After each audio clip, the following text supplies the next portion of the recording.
American Arcadia, the perfect blend of Under the Dome and Disney World, all the way back from 1959, and we even have our very own mascot in the form of Comet. A great city right here in America, blending science, technology, information, all the best things. What could possibly go wrong? This is the second game by Out of the Blue Games, and we checked out Call of the Sea just a couple weeks ago, so it was time to dive right into this one. The game begins with a police interrogation type sequence with a man named Trevor Hills, who is apparently Arcadia's most popular person, at least according to him. But it seems like something pretty serious has gone down as Trevor Hills begins telling his story, and we see that he was being chased through some swamp type areas by some police and a helicopter that was shooting at him. This wasn't really the gameplay I was expecting. We've kind of gone to a strictly left and right thing, like an Inside or a Limbo. But in order for us to get to that super exciting police chase, first things first, we need to establish who Trevor Hills was before the day that the running started. He was just a pretty regular guy living a normal life in this world that seems to be completely dominated by robots. He goes to work every day for a huge company called INAC, and he gets his work done there. He doesn't really stray from the path at any time. He works with a guy named Gus, and they seem to get things done pretty efficiently, to be honest with you. The next day is much the same. We get ready for work, head to work, and then we're back in the office. Except we realize that Gus doesn't seem to be here today, which is pretty unfortunate for us because it puts us quite a bit behind schedule. Being the good employee that we are, we decide to hang back late at work and finish the project that we're working on when suddenly the lights cut out and the PA system plays out a song. The song says, "They're lying to you, don't be a fool." Eerie. The next day coming into the office, we see yet another weird thing, as we see on the big monitors that Gus seems to have not actually left work for the day, but for quite a while as he's won something called the Edge Travel Grant. I promise we're getting somewhere here. The next night, we're watching a little bit of TV when we once again see the message, "They're lying to you, don't be a fool," in the middle of a broadcast. And finally, if all of that wasn't proof enough, we realize that we're definitely being watched as we walk through the lobby at work, and we see that all of the television screens seem to be tracking us. This is not great. We earn the achievement The Arcadian Way of Life for finishing up the prologue, as we have now arrived at the fateful day when this all began. We're having another normal day at work when suddenly our computer crashes. We stand up to go get some help, and we look to the screen outside to see the message, "Gus is dead." Just as this is happening, we get called out to the manager's office, so we're gonna have to go deal with that instead now anyway. Ugh, what a day. Fortunately, this is where things really start to get interesting though. As we enter the elevator, a mysterious voice over some sort of monitor informs us that we are about to be awarded with the Edge Travel Grant, the same thing that Gus won. But one little problem, we didn't apply for that, and the voice is warning us that if we go in where the people are, we will never be seen again, so we're gonna need to get out of this elevator and run away as fast as we possibly can. Once we step outside of the elevator, we see our boss calling for us and a bunch of guys in suits and sunglasses that don't scream travel advisors, so we go ahead and follow the voice's instructions and start running. We run as fast and as far as we can, eventually arriving at the doors to the Ada system. This is a supercomputer, but we can't seem to find our way inside of it. That is, until suddenly things shift. We are no longer playing as Trevor Hills running side to side, and we have entered the body of our second character, where we will now be in full 3D, baby. This secondary character goes by the name Kovacs, aka Angela Solano, and she is actually employed by the company that runs American Arcadia, and she is our man in the inside who's going to be helping Trevor out through his journey. What's she trying to save him from? I guess we'll just have to see in a minute, but for right now, she needs to figure out a way to get Trevor into the Ada system. This is of course a multi-step plan though, so the first thing that we do is crash our boss Kendra's computer, which causes the tech guy Gene to come over and distract her for a little while so we can sneak into his office. He's the IT guy, so of course his office is filled with server racks that we can go ahead and access and give ourselves full admin permissions to the whole system. I don't know if this is how this works, but we'll just roll with it, you know? So easy peasy, we sneak our way back to our office and we can go ahead and assist Trevor going through the Ada system as we now have admin access to open up that door. Inside the Ada room, we've conveniently left Trevor a headset so now we can communicate a little more easily, and he notes that this seems like the backstage of some sort of TV set. Well, turns out you don't know it yet, but you hit the nail on the head with that one, Trev. Turns out that ADA actually stands for Artifact Disposal Area, and we have just discovered the biggest mystery in all of Arcadia. The INAC building, where we've been sending all of our tubes for work, are actually coming down here. The reason that the back rooms of the biggest company in all of Arcadia seems like a TV studio is because this actually is a TV studio. And not just this building, either. All of this. American Arcadia is a TV show that is being broadcast all around the world to the outside world. While we exist in this dome in American Arcadia, we have no idea that anything else exists, and we are being constantly monitored on the outside. Yeah, that's right, we're doing a Truman Show. But if we've lived our whole 28-year-old life in American Arcadia with no idea what's been going on, and we were born here and our parents were born here, why are we just finding out about this now, and why isn't it some big news story that's being broken to everyone? Well, that's because a pattern has emerged. Trevor is a very unpopular character on the TV show American Arcadia because he doesn't do anything interesting, and all of the least popular characters have started being retired via the Edge Travel Grant, so it's time for someone to step in. Trevor stands up from his movie viewing pleasure, just having his whole, world rocked or whatever, but at least we can celebrate earning the achievement Intricate Lies. Since we took the time to sit and watch that little movie that got put together, it seems like the guards that are looking for us have started to swarm the building, and now we get to do some cool covert operation to get out of here. We even creep into a room where there are some big screens showing the face of American Arcadia, Vivian Walton, going over the announcement that we have won the Edge Travel Grant. She doesn't have very much nice stuff to say about us though. Our creeping eventually leads us all the way up to the roof of the INAC building, where it seems like we've finally been cornered by some of these guys in suits, but just as we're getting cornered, we decide to take off running once again, doing some sick parkour across the roofs. We even do like a insanely high jump off of the roof down into a pool below. Like, what? They've even got a helicopter after us, and honestly at this point I'm thinking a helicopter in the sky, we've probably gathered some attention from people on the outside world by now. The reason we were being sent to the Edge Travel Grant in the first place is because we were boring, and this is definitely not that. Surely some people are gonna start tuning in, right? We reached the end of the roofs and we managed to hop down into a nearby subway line where we hop onto a train.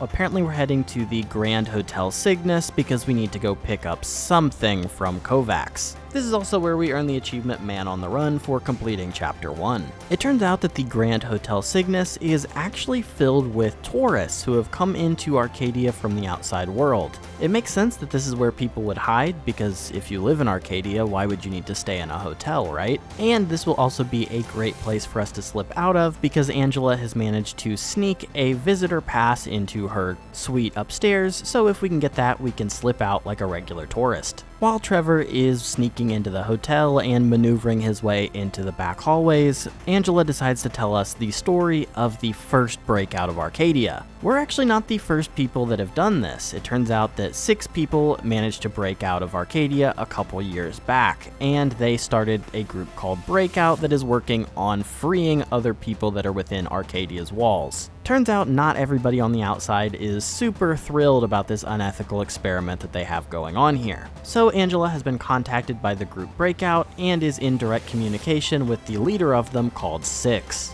Good to know we've got some experienced hands backing us up. While sneaking through the hotel and attempting to get to Angela's room, we play a little parkour minigame where we need to jump above a stage on these rotating birds. I don't know, no reason to include this, I just thought it was a really cool puzzle. Once we make it to the laundry room, we decide to go ahead and hide inside of a laundry cart that a robot will push us up to Angela's room in. So that's how we're getting into the room. How did Angela actually get the key into her room to begin with? Ooh, yes, it's another Angela section. I don't mind the Trevor sections, but after playing Call of the Sea, I was definitely very excited to see some more of the 3D sections of this game because this studio is just so good at it. Angela used a fake identity to sign up to be a regular tourist inside of Arcadia, and that gave her her tourist badge, but now she needs to sneak it inside of her bag to get it to Trevor.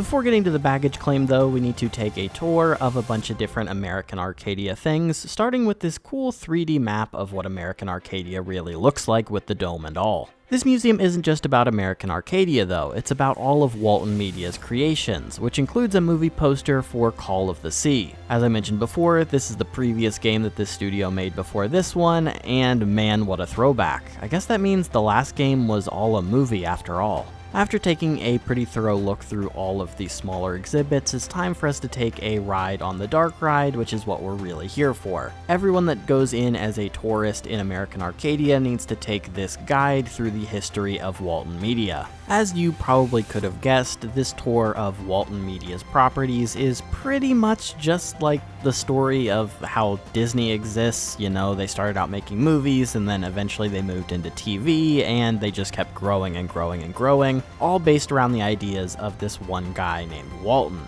It's pretty interesting how much they've decided to mirror about Disney with this game, and when we get off the dark ride, we earn the achievement "It wasn't worth the wait anyway." While we're leaving the ride though, we accidentally take a wrong turn into the back rooms where we find some instructions that list the manual override controls that could be used to shut down the ride entirely.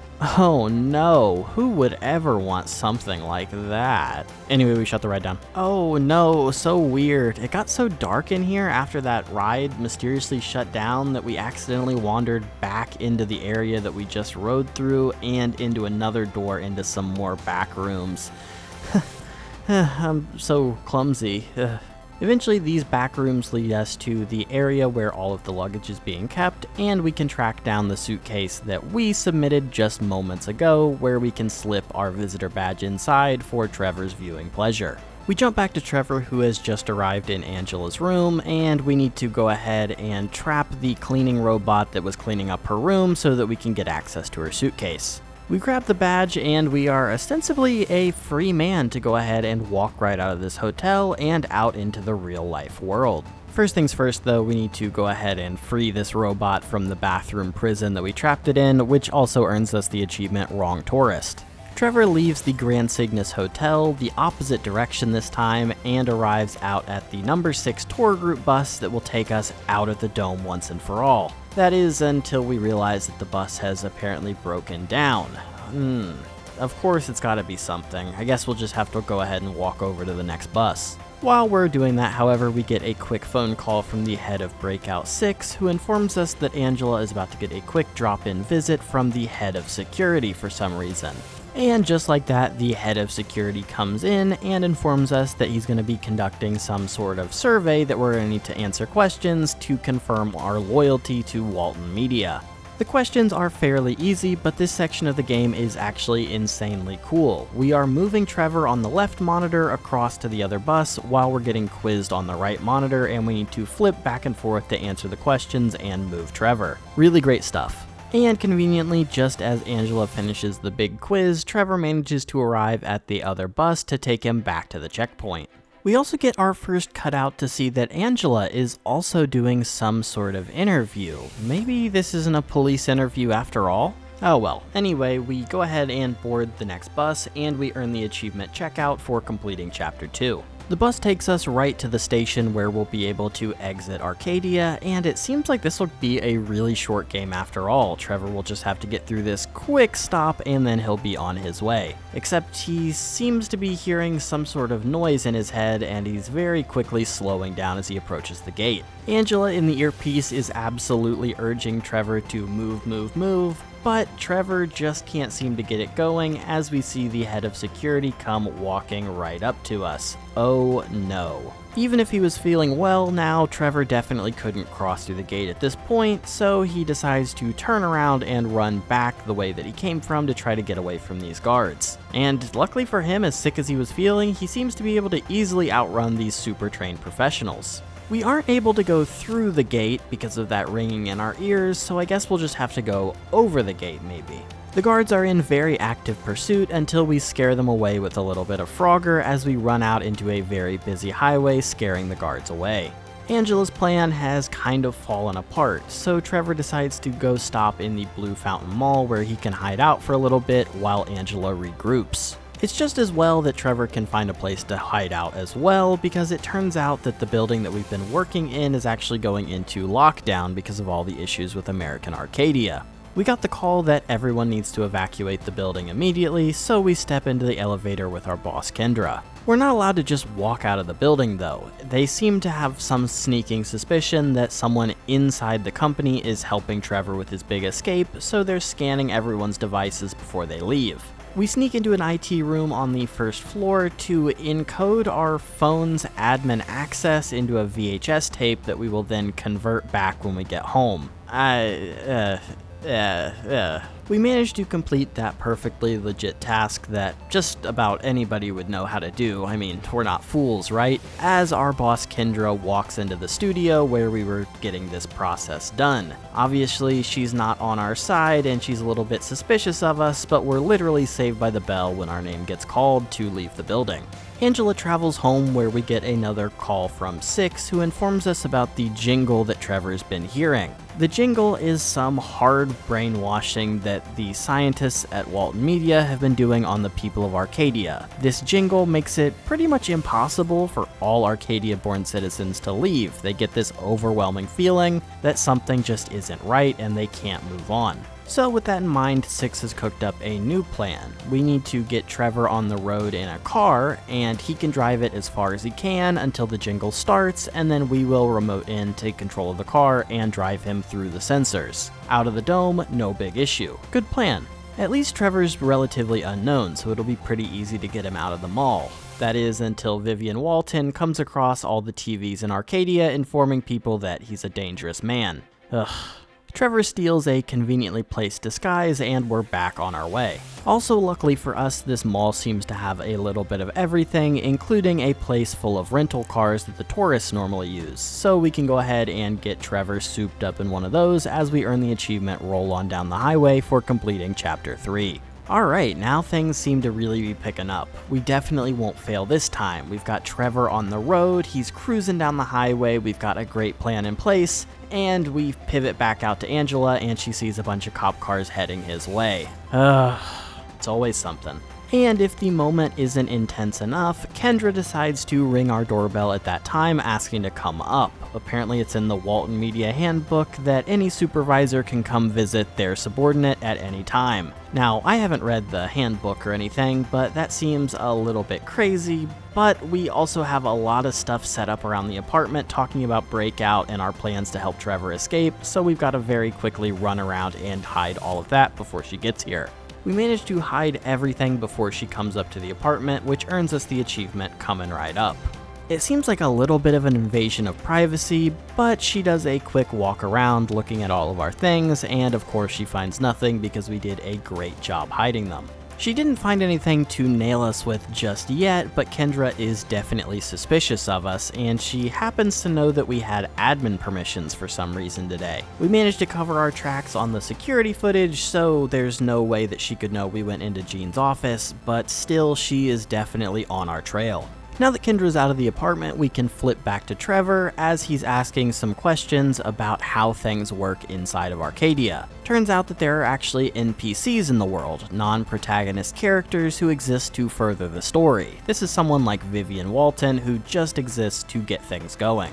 Trevor continues driving on down the highway until he reaches the point where he just can't do it with the jingle playing anymore, and Angela has to take over and control the car. Now, this kind of makes you wonder why wasn't Angela just doing it the whole time, but don't ask questions like that. The closer and closer we get to these giant speaker sensor things, the worse it is for Trevor. But with Angela in control, we absolutely managed to get across the sensors, and we are definitely home free this time for sure. Wait, do you hear police sirens? Oh yeah, they caught up to us. Forgot about that line with the whole Kendra thing distracting us, but they definitely caught us and they definitely run us directly off of the road. Trevor manages to pull himself out of the wreck of the car, and we find ourselves in that swamp that we were at the start of the game with that explanation. Our headset's gone, so we can no longer communicate with Angela, but we do earn the achievement Car Crash for crashing a car, at least. This section of the game where we're creeping from tree to tree and there's people shining spotlights and walking around all over the place feels a whole lot like Inside and Limbo. It's really crazy. We continue creeping our way through the swamp until eventually we arrive at this kind of power plant type area where we find a random guard standing off by himself, where we get to do an amazing trap where we drop him down into the water below. Trevor continues pushing onward, eventually making it out of the power plant and out to the very edge of the dome, on the other side of which is the outside world, and he'll finally be free. That is, until he sees the exit sign, but unfortunately the bridge to it doesn't quite connect all of the way, and he's once again trapped. Trevor comes face to face with the head of security once again, and actually gets captured. I didn't see that one coming, but we earn the achievement Intercepted for completing Chapter 4. Security takes us to a place called the Core, where we finally come face to face with Vivian Walton. She confirms that a couple things we have found out about are correct. We are definitely starring in a TV show. But we also have a couple details wrong as well. She shows us a video feed of Gus and tells us that he hasn't been killed. The Edge Travel Grant is actually a relocation program to get unpopular Arcadia characters moved out of the spotlight to reduce costs. Arcadia citizens like Gus and Trevor are just not profitable for the Frito-Lay Corporation, and it's up to Walton Media to make the tough decision to relocate these people out of the spotlight and make more opportunity for the popular citizens to continue making Walton Media money. Vivian does let one other important detail slip though. The only way to exit the Arcadia Dome is to press the failsafe button that is located in her penthouse at the top of the Arcadia spire. Surely this information won't be useful to us. She also gives us some direct confirmation about the realignment jingle being basic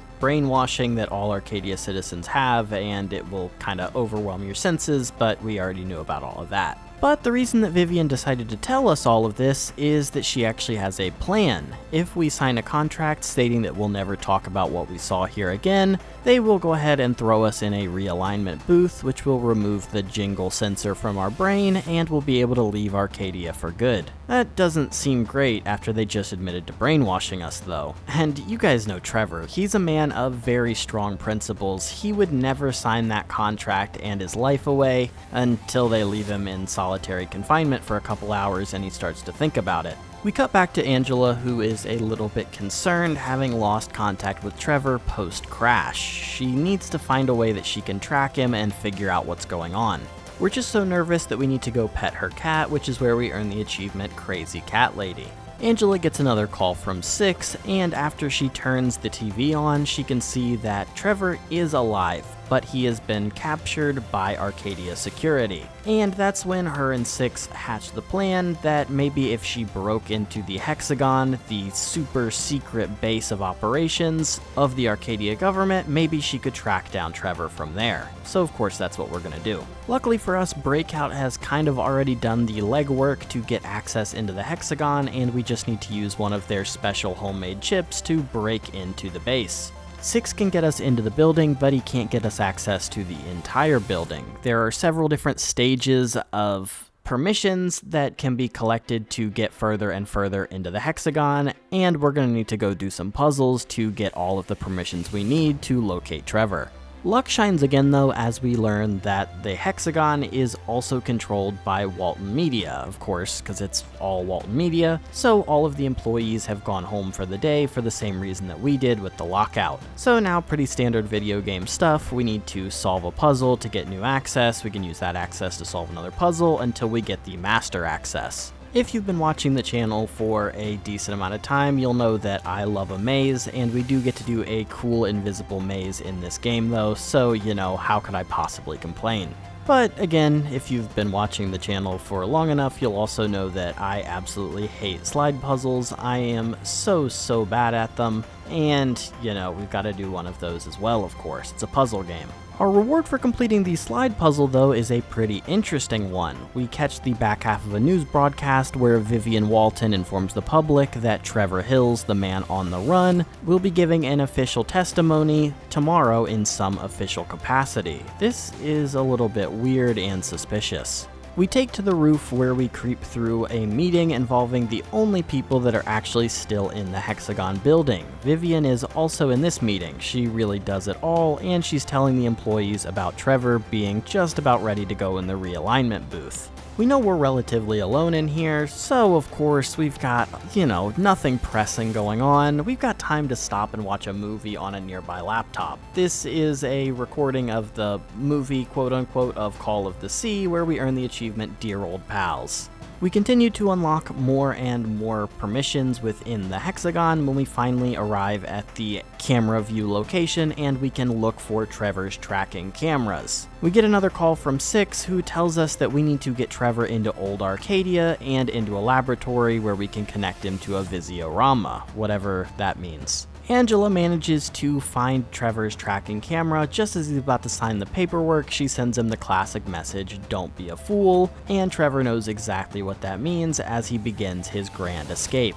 Eventually, Trevor arrives at the security station, which is, of course, crawling with security, and we get another super cool part of this game where we get to take control of some drones as Angela. These drones all have shocking technology, which we can use to take out enemies, or grab other drones to get new angles to take out enemies and continue progressing through the levels. It seems kinda hard to explain, but it's really cool, I promise. We're shocking a bunch of dudes like crazy. Eventually, we manage to make it through to the end of the level, capturing all the drones and knocking out all of the guards, where we earn the achievement TPK for taking out the entire party. And I gotta be honest with you, now that Angela's controlling all of our drone buddies, we're feeling pretty powerful. These guys have their shotguns and they are ready to go. Like pretty much everything in this game though, that won't last, and we end up in another 1v1 situation with the head of Walton Media Security, where we're gonna need to get into another big old chase sequence. We reach the light at the end of the tunnel, and we manage to outrun the head of security surprisingly easy, like much easier than I would have expected. But we can't dwell on that for too long, as we earn the achievement Jailbreak for completing Chapter 5. The light at the end of the tunnel also just so happened to direct us exactly where we wanted Trevor to go, back into Old Arcadia, the original vision that the original Walton had for what Arcadia would be. Inside of Old Arcadia, Trevor gets his first direct conversation with the leader of Breakout 6, who informs him that as hard as the fight might seem to Trevor right now, he needs to keep pressing forward and doing everything in his power to get outside. Because now that he knows the truth, as long as he's in here, he can't really ignore it anymore, and even if he took their deal, he would still be a prisoner here. We get a kind of weird little break where Trevor plays a song that he wrote on a piano that he finds. It's honestly a beautiful song, but I feel like the game didn't really mention that he was into music like this, especially writing it. There's a little line at the start of the game, but nothing else other than that really.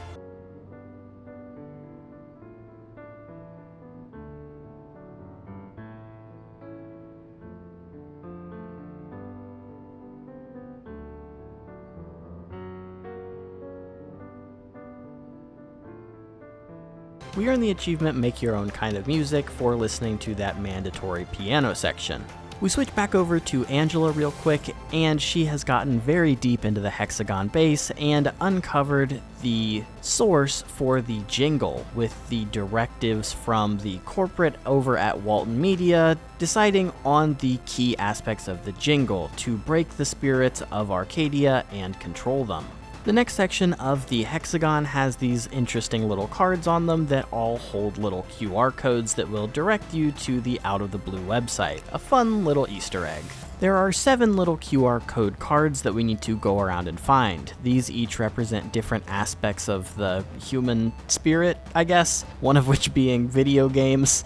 And we basically load those into the reprogramming system, and then we match up the wavelengths of them in the way they interact with Trevor's brain to reprogram him to be resistant to the jingle. Angela goes ahead and loads the new brainwave sequence that we just created into the visiorama in the Hexagon, which we will then connect to the visiorama in the laboratory that Trevor's about to find in Old Arcadia. And combining those two things together, we will get a newly programmed Trevor.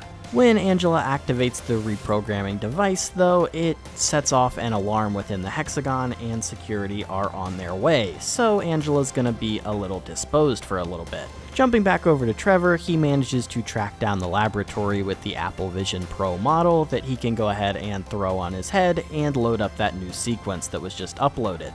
And he even gets a cool little car to boot. Trevor drives the car up to this big blank white screen that I thought was a tunnel, but I'm not really sure. We enter into 3D Visiorama mode with the sickest Kiwi graphics you've ever seen. The Visiorama reprogramming program has a pretty interesting effect on Trevor. We start with walking through a weird INAC dream sequence kinda office thing, which eventually leads to a pretty cool bowling alley style arcade game where we need to go platform by dropping through different levels. It's actually kinda cool. That leads into a very not cool level where we need to once again hide from the giant glowing eyes of the head of security of Walton Media.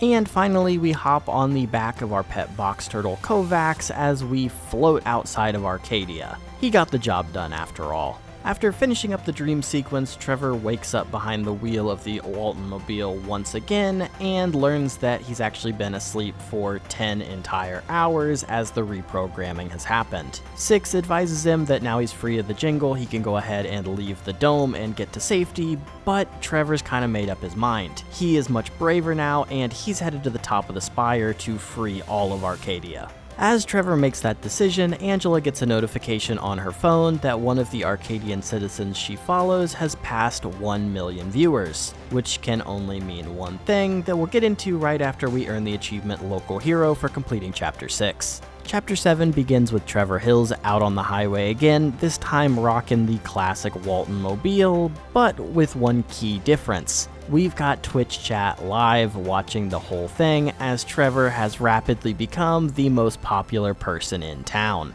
His escapades have finally gotten the attention of the public and everybody is hungry for it. And now that we've got all of these people watching, it's time for Trevor to show off his sick driving skills as he arrives at the spire and crashes his car promptly directly into it, earning the achievement Car Crash Part 2.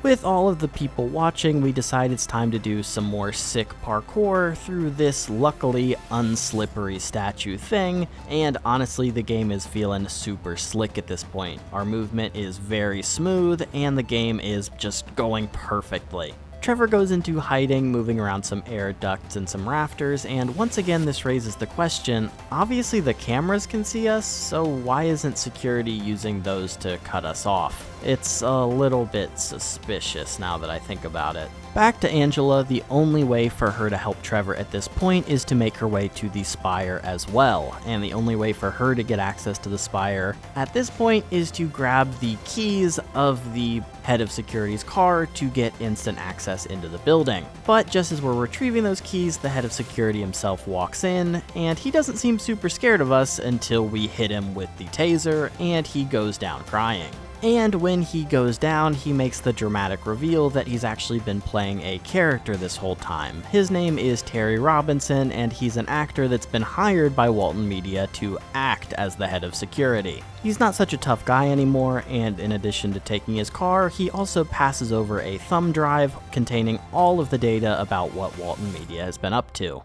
What a chump.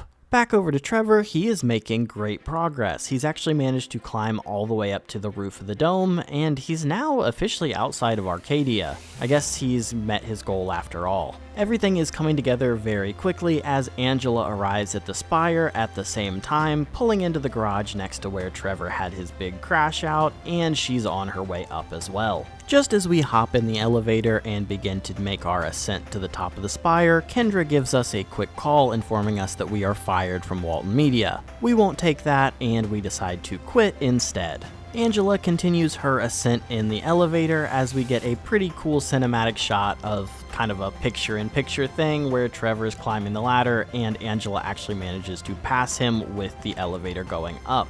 So now Angela is at the top of the spire in the grand control room. We're supposed to just go ahead and broadcast the thumb drive, but while we're looking around we notice that there is a little vent in the corner that we can climb in.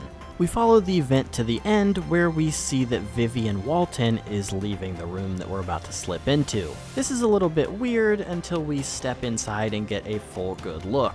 We earn the achievement Master Plan for discovering that number 6 has actually been Vivian Walton this whole time, and they have been playing us. Oh no. The entire plan essentially is spelled out in this one room, including Gus being an NPC this entire time, and this can't mean anything good for us or Trevor. But nevertheless, it's too late now, so it's time for Angela to go ahead and upload this thumb drive to the main feed of Walton Media.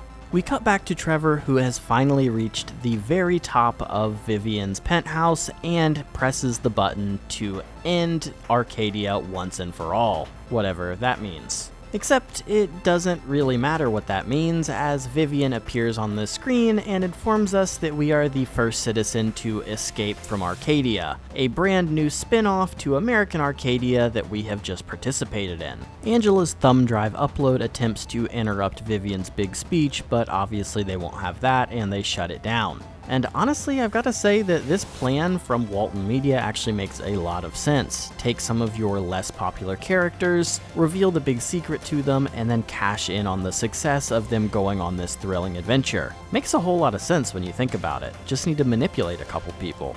The broadcast shuts down for a second, and Trevor gets his first real face-to-face interaction with Vivian Walton without the false pretenses. She informs Trevor that she actually was part of the original 6 people that broke out of Arcadia back in the day. That part wasn't a lie, but after a couple years on the outside, she begged to be let back in as the main face of Arcadia. Despite being lied to and brainwashed for her entire life, Vivian made the decision to exchange all of that knowledge back for money and joining in on the process to continue to brainwash and manipulate all of the people within Arcadia. Kind of a sad state that she went through all of it and still decided to go back for the money. Vivian does make a pretty real point though. There's all sorts of issues out in the real world, such as gun crime, addiction, poverty, that Arcadia just doesn't face. After saying all of this and giving Trevor a moment to think it over, the broadcast comes back and Vivian invites Trevor back up to the stage to accept his prize for being the first person to escape Arcadia.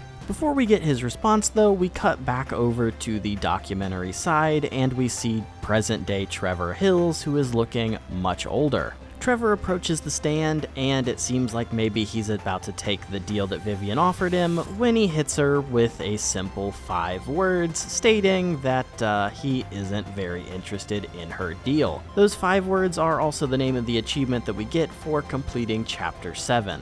We learn that Trevor was released from Arcadia after he made his big announcement up on the stand, and we cut to the future where Trevor and Angela have formed the production company Solano Hills, which just so happens to be the name we saw at the beginning of the game when the documentary started. The game ends with us earning the achievement Stalemate, as Walton Media and Solano Hills have reached kind of an impasse as far as what the next step is. Trevor and Angela obviously know the truth at this point, but the media conglomerate obviously has way too much money and can make the story go away. So now it's time for us to hop back into the game and finish wrapping up all of the achievements that we missed the first time around. The first one is the achievement Over Explanation, where we just wait at the start of the game for a minute for Trevor to hit the alarm clock on his own. The second achievement comes from where Angela hacked in and got her admin privileges. She takes a quick look at Gene's computer before leaving the IT office, where she earns the achievement Dungeons and Dragons, spying on what he really does at work all day. Achievement number 23 is called Destination Nowhere. When we saw Vivian Walton on that big screen early on in the game, she eventually goes away and we need to wait 5 minutes for her to come back. Really, 2 achievements where you just need to wait out of the blue. Interesting. Achievement number 24 is meta reference for finding the hidden out of the blue key in the luggage compartment. This achievement was also in Call of the Sea, though I'm glad that they learned from the last game and didn't put it at the big ending sequence this time. Achievement number 25 is Klutziest Activist. This is for completing the security officer's quiz, but basically selecting all of the worst possible options. I definitely wouldn't have done this the first time around because I, would have thought there would have been negative consequences to this, but it is a fun little inclusion. Achievement number 26 is called Frogger. We need to complete the Frogger section of the highway level, but without using the overhead camera at all. Pretty easy, honestly. You just need to go nice and slow. Achievement number 27 is called Occupational Hazards. In this one, we need to go back to where we dropped that guy down in the power plant earlier and just give him a quick check and see that he broke his leg.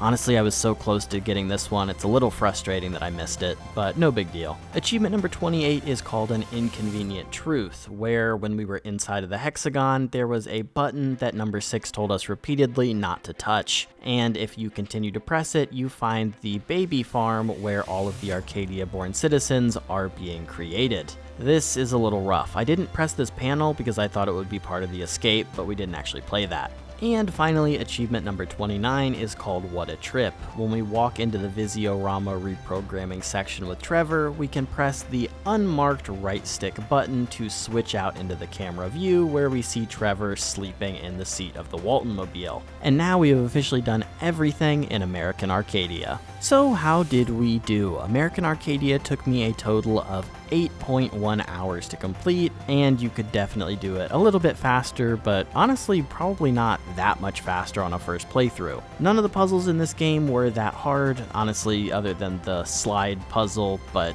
we don't talk about that. I'm notoriously bad at those. This game was a whole lot of fun. I really liked the Truman Show, and once I got that reveal, obviously I came into this game kind of blind, didn't really know what to expect. I was pretty excited for what this game was going to be. I think maybe it kind of tripped over itself a little bit at the end when we got a little bit more into the weeds of everything, but overall I really enjoyed the experience of this game. I got about, 60% of the way through it, and then I had to take a couple days off, and then I wasn't playing it, and I was super excited to get back into it once I was able to start playing again. Much like Call of the Sea, this game definitely exceeded my expectations, and this studio, man, out of the blue is cooking. I cannot wait for their next game. It's actually been announced. It's called The Vigilante Diaries, and it's going to be coming out, I think, in 2025, so if that ends up happening, I will definitely be super interested in checking it out. These games are great. They are so good at this story-driven stuff. Honestly, cannot believe it. Cannot stress enough how much I've enjoyed these games. Did you enjoy it too? I don't know. I feel like this game was a little bit... I have trouble with some of these games sometimes that get so in-depth. I just can't really summarize some parts of it effectively, and I feel like I'm leaving stuff out. But I don't know. What do you guys think? Feel free to leave your comments in the comments down below, or you can, as always, leave any suggestions for games that you'd like to see me check out down there as well.